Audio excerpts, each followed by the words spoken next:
असादुद्दीन ओवैसी जी।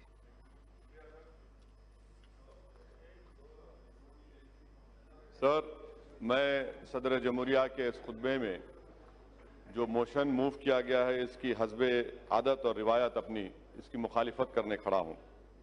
Sir, मौजूदा वतन अजीज के जो माहौल है, जो पुराशूब दौर है, उस पर किसी एक शायर ने बड़ा खूब कहा। उसमें पहले मिसरे में तरमीम करके कहना चाहूंगा कि हुक्मरान हो गए बहरे और अंधे लोग, हुक्मरान हो गए बहरे और अंधे लोग, खाक में मिल गए नगीने लोग, हर मुहिब्बे वतन जलील हुआ, रात का फासला तवील हुआ, आमिरों के गीत जो गाते रहे वही नामो दाद पाते रहे, रहजनों ने रहजनी की थी, रहबरों ने भी क्या कमी की थी।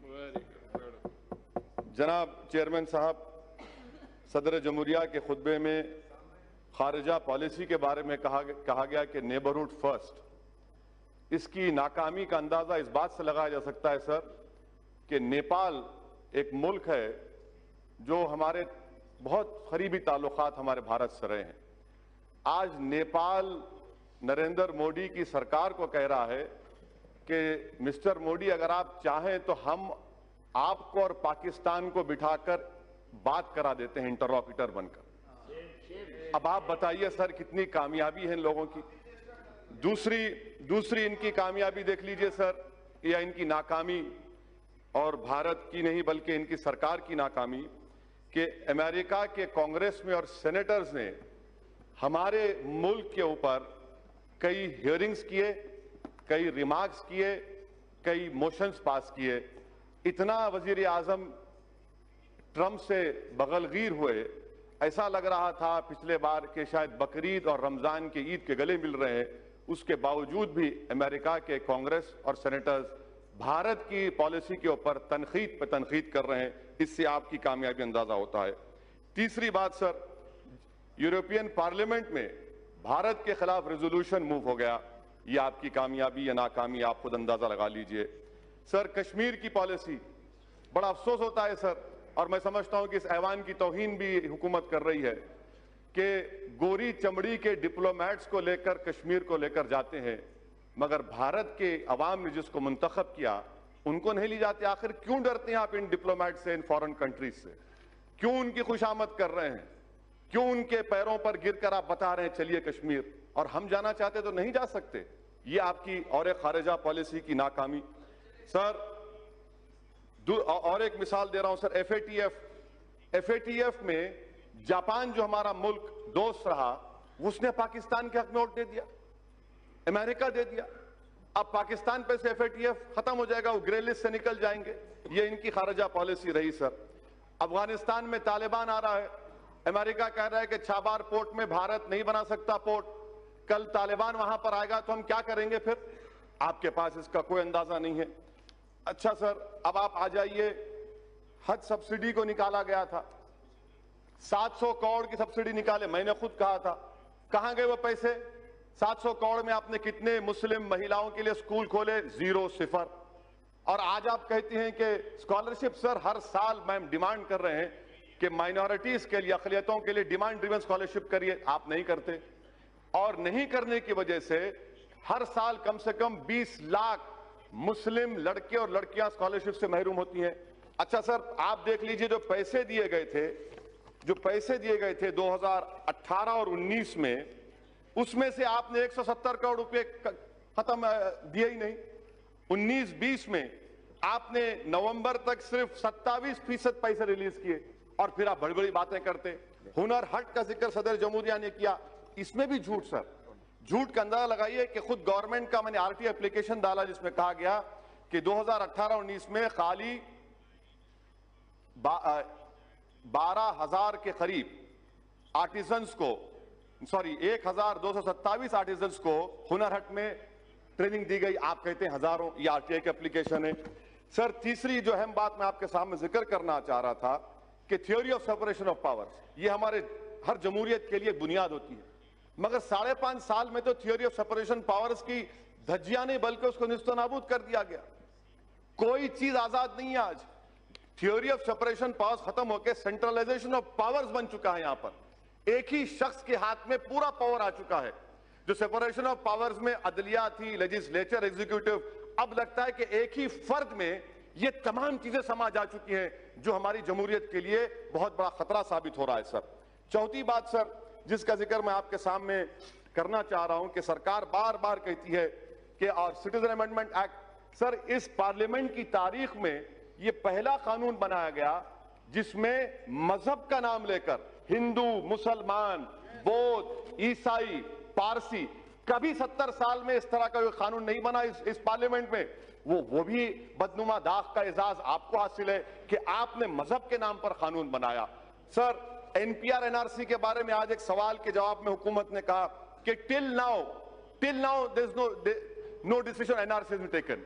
सर ये टिल नाउ का मतलब क्या है? सर ये टिल नाउ का मतलब क्या है? आज और कल होगा ना, कल होगा, परसों होगा नहीं, उसमें लिखा है अभी तक। अभी तक, कभी तक कभी नहीं लिखा हुआ है ना सर, अभी तक, टिल नाउ। सर अब आप देखिए सर, मैं आपके जरिए से गवर्नमेंट को कह रहा हूं, जी यस सर, मैं थम्स अप हूं, आप शेक्सपियर पढ़े हैं मुझे मालूम, और मैं आपको कह रहा हूं कि अभी सर मैं अभी हलवा और पूहा खा के आऊं इसलिए अच्छा बोल रहा हूं। हाँ तो सर ये एनपीआर और एनआरसी का मैं जिम्मेदारी के साथ अर्ज कर रहा हूं। प्रधानमंत्री जब जवाब देंगे, बल्कि मैं प्रधानमंत्री को जरा हिम्मत करके कह रहा हूं, आपको चैलेंज कर रहा हूं प्रधानमंत्री को, आप ये बता दीजिए कि एनपीआर एनआरसी क्या एक सिक्के के दो रुख नहीं है? क्या एनपीआर और एनआरसी सिटीजनशिप अमेंडमेंट एक्ट के रूल्स में नहीं है 14A के तहत? अगर एनपीआर होगा तो एनआरसी होगा, इसीलिए आपने 3,900 करोड़ रुपए एनपीआर को दिए। और एनपीआर, सर सुन लीजिए, एनपीआर के सर इन तमाम से पूछिए कि 2003 के रूल्स में कितने मर्तबा नेशनल पॉपुलेशन रजिस्टर लिखा गया है, कितने मर्तबा national register of Indian citizen लिखा गया है, इनको पता ही नहीं है। सर मैं आपके सामने कह रहा हूं कि एनपीआर होगा तो एनआरसी होगा, क्योंकि सेंसस अलग है, सेंसस अलग है, एनपीआर अलग है। आप एनपीआर जब करेंगे और उसमें 8 सवालात क्यों डाल रहे हैं आप, नए सवालात, क्या एनआरसी नहीं करेंगे? अच्छा ये और एक चार्ज, ये जवाब दे प्रधानमंत्री। दूसरी बात सुनिए, दूसरी बात, आप बोलना चाह रहे तो मैं बैठ जाऊं, आप बोलिए ना सर। सिटीजनशिप अमेंडमेंट, प्रधानमंत्री कहते हैं ये नागरिकता देता लेता नहीं है, ये देता भी और लेता भी है। उसकी मिसाल क्या है? आसाम।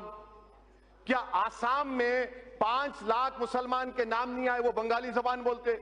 आसाम में 5 लाख बंगाली जबान बोले हिंदू हैं, आप बंगाली हिंदू को सिटीजनशिप देना चाहते हैं, आसाम के 5 लाख मुसलमानों को नहीं देना चाहते? क्या आसाम के असेंबली में आपने नहीं कहा, आपकी सरकार ने?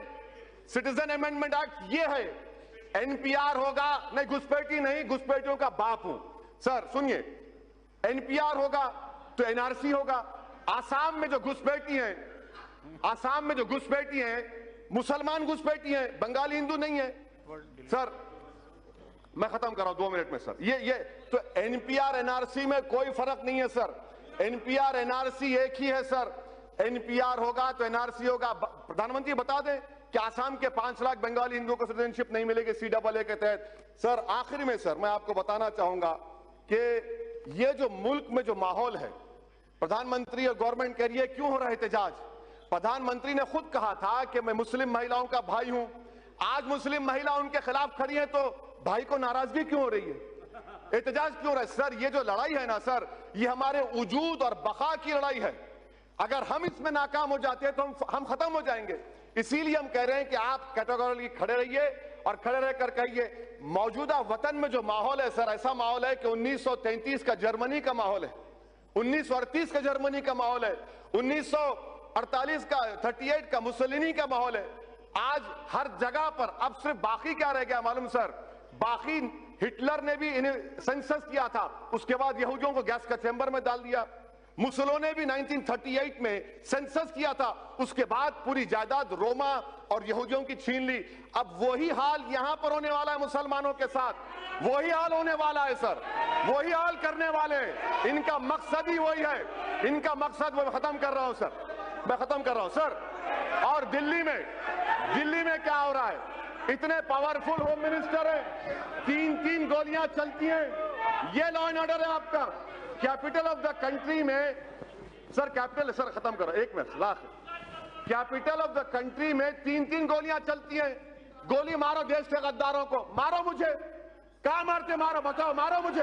हिम्मत है तुमको? मारो मुझे, मैं मरने तैयार हूं। सर, ये बुज़दिल हैं, ये संविधान को खत्म करना चाहते हैं, भारत को हिटलर और मुसलिनी का मुल्क बनाना चाहते हैं। इसलिए मैं इसकी मुखालिफत करता हूं सर। Thank you sir.